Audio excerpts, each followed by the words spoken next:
Okay, this is a special video. I have done something that I didn't think that I would do. Yes, the lights are off. They are off for a very good reason. You see that? Watch this. Ding! Yeah, I put lights inside of a car. That was probably one of the biggest challenges I've done, especially trying to get it to actually work. Installing them was not that difficult. Then getting them to be pretty much constantly on, because before they were kind of flickery and a lot more dim, because for you guys, wow, it's like blinding the screen, but for me, it's pretty much the perfect brightness. It's just, it looks awesome from my point of view. So now I'll turn back on the lights. See if I can get this. Where is it? Come on. I've just got this little overhead light, and the way to turn it on is a little bit broken.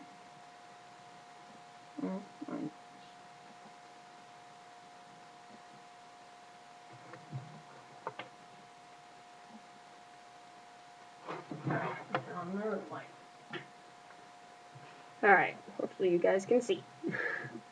So now I'll turn off this light. And as you can see, it is a Pennsylvania. Don't know what style of coach it is. All I know is that it's a passenger coach. And I do have the top slightly loosened right now because it is very, very, very, very difficult to get open. So I just tried to keep it open without it looking too ridiculous. And I still cannot figure out this light with it being broken. It is like dead broken now.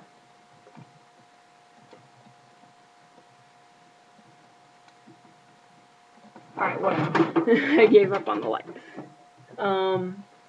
So how this works, let's take off the top. Oh, come on, open. Come on, the top isn't even on. How? There we go. Alright, so on the inside, let's try to put it back on the track. On the inside, that's what it looks like. You just see a little LED. You turn it on, and bing, the LED lights up. And it is obviously very, very bright. I wish I could figure out a way to turn it down when it doesn't have the hood on. When it does have this on, it looks just fine. But without it on, it is just ridiculously bright. This is blinding me. Okay, so let's turn that off. So on the inside, you can see it uses the weights. Wow, shiny. The brass is really shiny. So how it is on the bottom of the bogies, two of the wheels, just one on either side, is made of obviously metal. And then so is the axle. And you take the axle, and that gets kind of like touched by by a little piece of copper, and it connects it to a screw. Does that obviously, same with the other bogie, just opposite wheels. Now let's go inside of it, and then that comes up through this little brass piece, and it comes down through the screw up and into another screw, which sends it into the actual weight. And the other side does the same, just with a different weight. And they are both just about a 1/4 centimeter off of each other. So like a 1/6 of an inch, about 1/6 or 1/7 of an inch. And so from there, this just kind of sits in there. And I actually had my dad bend the metal a little bit so that it would hold the LED in place. Because before, it would kind of like rock back and forth when it would go over the bumps in the track, over the rail joiners. And so it would kind of flicker a little bit, but this, I've made it much better, so now it does not flicker pretty much at all, unless it really, really hits a bump where it loses connection for a second, like if it goes over a point, it might lose connection. So, yeah. And I've come to use this kind of as my track tester, I guess. Obviously, you could use something like this. This came with the Digitrack Zephyr, where you just track power needs to be turned on, where that just happens and then the little light just turns on.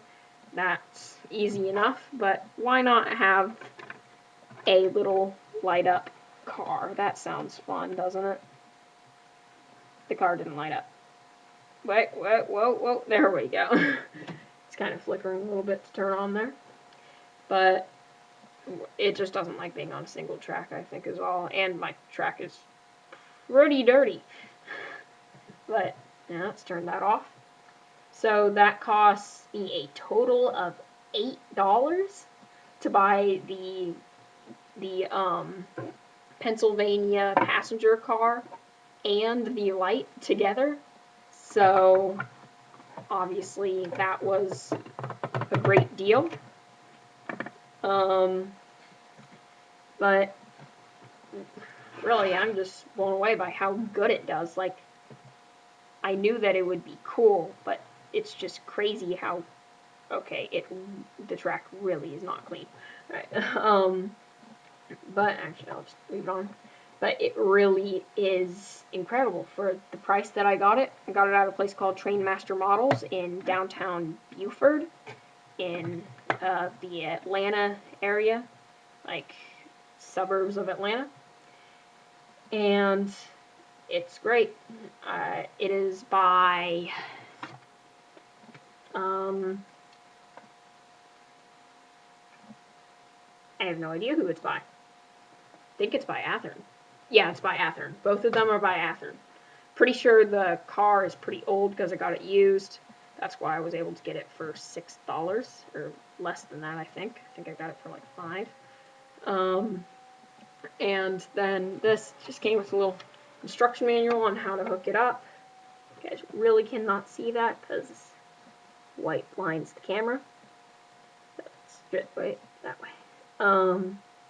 Just came with that. It was fairly easy to install once I got the hang of it. When I was looking at it on the car on the way home, I was like, wow, am I going to need like a soldering iron or something?